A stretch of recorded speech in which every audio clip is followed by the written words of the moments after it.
Hello, Radhe Radhe.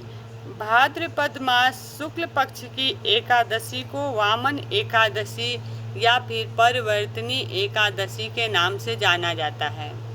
इस एकादशी के व्रत की कथा हम बोलने जा रहे हैं, कहने जा रहे हैं। आप सभी ध्यानपूर्वक स्मरण करें और भगवान श्रीमन नारायण का ध्यान करें। बोलिए श्री राधे राधे।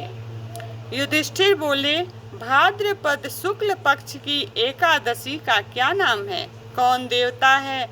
क्या विधि है और क्या पुण्य है? सो हमसे कहो। श्री कृष्ण बोले कि हे राजन, स्वर्ग मोक्ष को देने वाली, सब पापों को हरने वाली परम पवित्र वामन एकादशी की कथा मैं तुमसे कहता हूँ। हे नृप, इसको जयंती एकादशी भी कहते हैं। इसके स्मरण मात्र से सब पाप दूर हो जाते हैं। अश्वमेघ यज्ञ का फल भी इसके व्रत से बड़ा नहीं है। इस जयंती व्रत का व्रत पापियों के पाप को दूर करने वाला है। जिन वैष्णवों ने भादों के महीने में वामन देव जी का पूजन कर लिया, उसने मानो त्रिलोकी का पूजन कर लिया। श्री कृष्ण बोले कि हे राजा शार्दुल, पापों को दूर करने वाली कथा को सुनो। हे नृप, पहले त्रेता युग में बलि नाम का दैत्य था।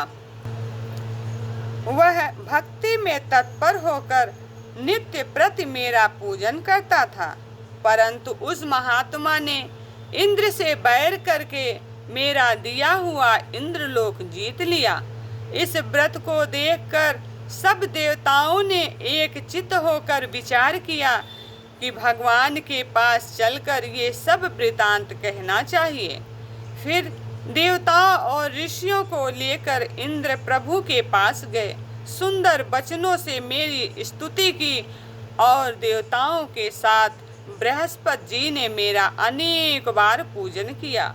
इसलिए मैंने 5वां अवतार वामन रूप धारण किया। संपूर्ण ब्रह्मांड जिसमें स्थिर है, ऐसा उग्र रूप धारण किया। वामन ने सत्य में तत्पर राजा बलि को जीत लिया। युधिष्ठिर बोले कि अपने वामन रूप से असुर बलि राजा को कैसे जीत लिया? यह कथा विस्तार पूर्वक कहिए। तब मैं आपका भक्त हूँ। तब भगवान श्री कृष्ण बोलते हैं कि मैंने ब्रह्मचारी बालक का रूप धारण करके बलि राजा से प्रार्थना की, मुझे 3 पैर भूमि दीजिए, वह मुझको तीनों लोकों के समान होगी। हे राजन, यह दान मुझको देना चाहिए, इसलिए कुछ विचार नहीं करना चाहिए। मेरे ऐसे कहने पर राजा ने 3 पैर भूमि दान कर दी। संकल्प करते ही त्रिविक्रम शरीर विशेष रूप से बढ़ने लगा। भूलोक में पैर फैला दिए, भूलोक में जांग हो गया, स्वर्गलोक में कमर, महलोक में पेट, जनलोक में हृदय और तपोलोक में कंठ पहुंचा दिया। सत्यलोक में सुख और उससे ऊपर फिर जो स्थापित कर दिया, सूर्य चंद्रमा से लेकर ग्रह तारा गण योग, ये सब आ गए। इंद्र से लेकर देवता शेष जी से लेकर नाग, ये वेद के मंत्र से अनेक प्रकार से स्तुति करने लगे। तब बलिराज का हाथ पकड़कर मैंने उससे कहा कि एक पैर से तो पृथ्वी और दूसरे से स्वर्ग नाप लिया। हे अनघ, मेरे तीसरे पैर के लिए स्थान बतलाओ। इस तरह मेरे कहने पर राजा ने अपना मस्तक दे दिया। तब मैंने इसके माथे पर एक पैर रख दिया। फिर मेरी पूजा करने वाला बलि राजा पाताल को चला गया।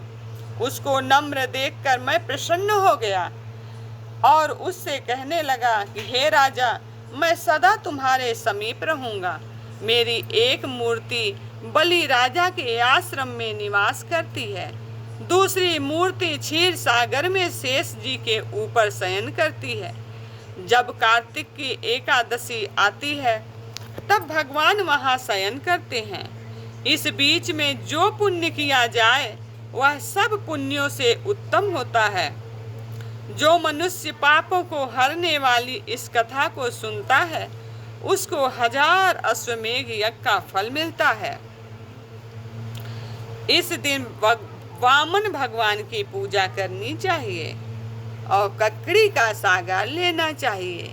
बोलिए राधे राधे।